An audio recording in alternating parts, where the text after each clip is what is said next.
ঘুম থেকে উঠেই দেখি জানালাটা খোলা।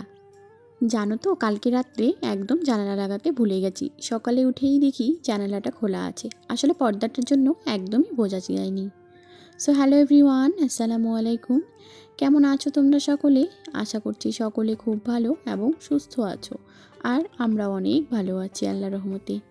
আমার নতুন একটি ব্লগে তোমাদের সবাইকে ওয়েলকাম জানিয়ে আজকের ব্লগটি শুরু করছি। তো দেখো, এদিকে সকালবেলায় উঠে দেখি জানলা দিয়ে একটু আলো আসতেছে।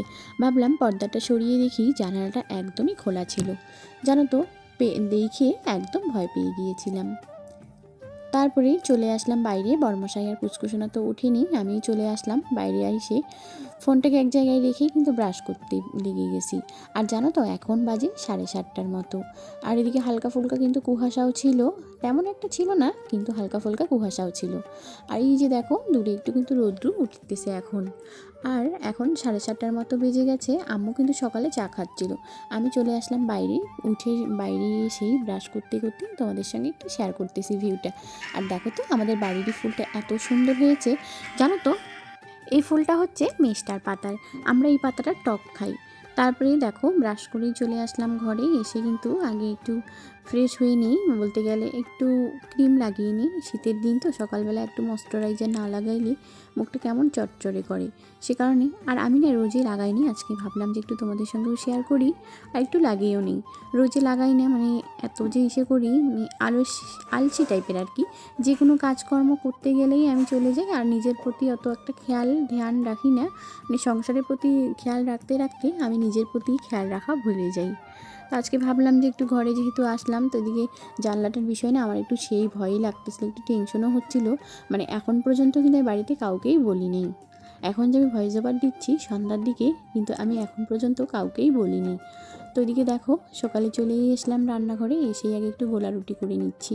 তোদের দাদাভাই বিস্কিট নিয়ে এসেছিলো, টোস্ট বিস্কিট আছে, কিন্তু আমার একদম খেতে ইচ্ছে করছে না বলে আমি ভাবলাম একটু গোলা রুটি করে নিই।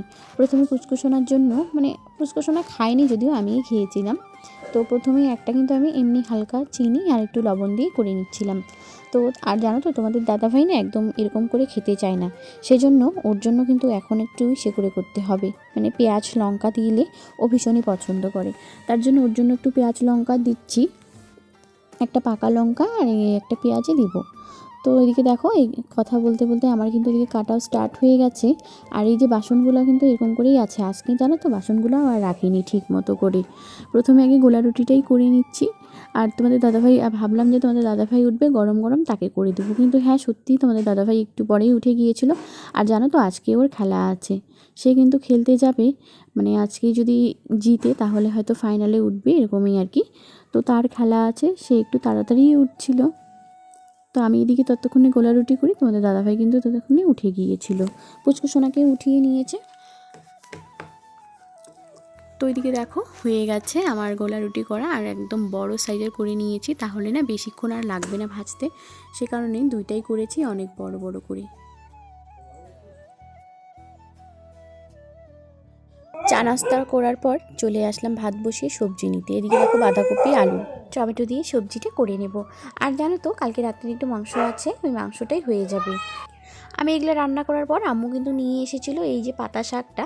আর এই শাকগুলোই আজকে একটু রান্না করা হবে, মানে আজকে একটু প্যালকা রান্না করবে। আমাদের দিদিকে প্যালকা বলে, আমি জানি না আসলে কি বলে, কে কি বলে, ছ্যাঁকা শাক আর কি। ওই ছ্যাঁকাই রান্না করবে। সো আম্মু এই রান্নাটা করছে, আমি কিন্তু ওই করেছিলাম। আর এটা কিন্তু আম্মু করবে এখন। তো আমি করে এদিকে হয়ে গেছে সব কিছু। এই যে একটা বোতল দেখতে পাচ্ছ, কয়েকদিন থেকে পানি আনার পরে এটা না কেমন একটা হয়ে গেছে। কেন ফেলে দেই বলো তো? ওটাতে আমি ছাই, তারপরে সে একটু ছাপ দিয়ে আর সব কিছু একটু ভালো করে একটু মেখে রেখে দেবো।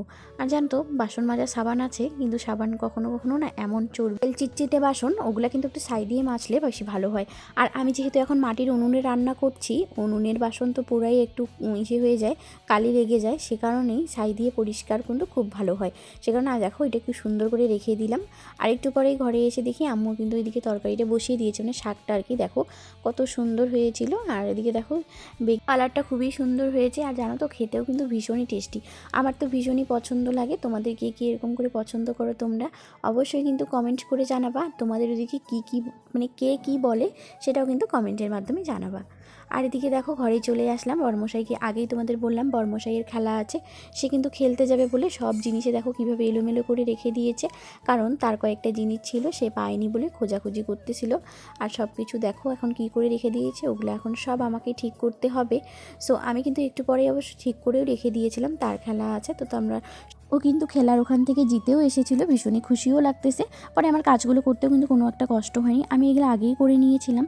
পরে তোমাদের দাদাভাই বিকেলবেলা আসলো, এসেই আমাকে বললো সে জিতে এসেছে, আমার তো অনেক ভালো লাগতেছে।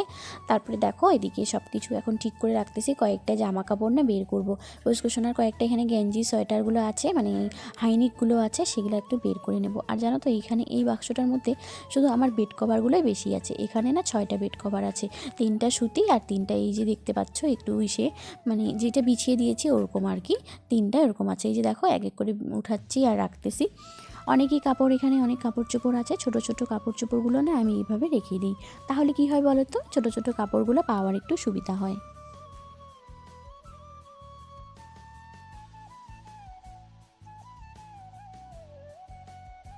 একে একে সব সুন্দর করেও রেখে দিলাম, এখন কিন্তু এগুলো সব উঠিয়ে রাখবো। আর যেগুলো আমার লাগবে না, মানে পুষ্কুসোনার ছোটোবেলার ছোটো ছোটো জামা কাপড়গুলো যেগুলো আমার লাগবে না আর কি, সেগুলো আমি এই বস্তা করে রেখে দেবো, এই বস্তার মধ্যে অন্য একটা সাইডে রেখে দেবো। কখনো কখনো না ওই কাজে ওই জিনিসগুলো আমাদের কাজে লাগে, মানে ও প্রয়োজনীয় জিনিসগুলো কখনো কখনো কিন্তু প্রয়োজনে পড়ে, কেননা যে কাপড় ছোটো ছোটো কাপড়ের টুকরো হলে সুবিধা হয় ঘর মোছার, তারপরে রান্নাঘরের কাজ টুকিটাকি কাজের জন্য অনেক সুবিধা হয়। সরি বন্ধুরা, আর তেমন একটা ভিডিও শ্যুট করতে পারিনি, একবার একটু ঘুমিয়ে পড়েছিলাম, বিকেলবেলা উঠে এই যে দেখো এইদিকে এখন এই বিকেলে নাস্তা করছি।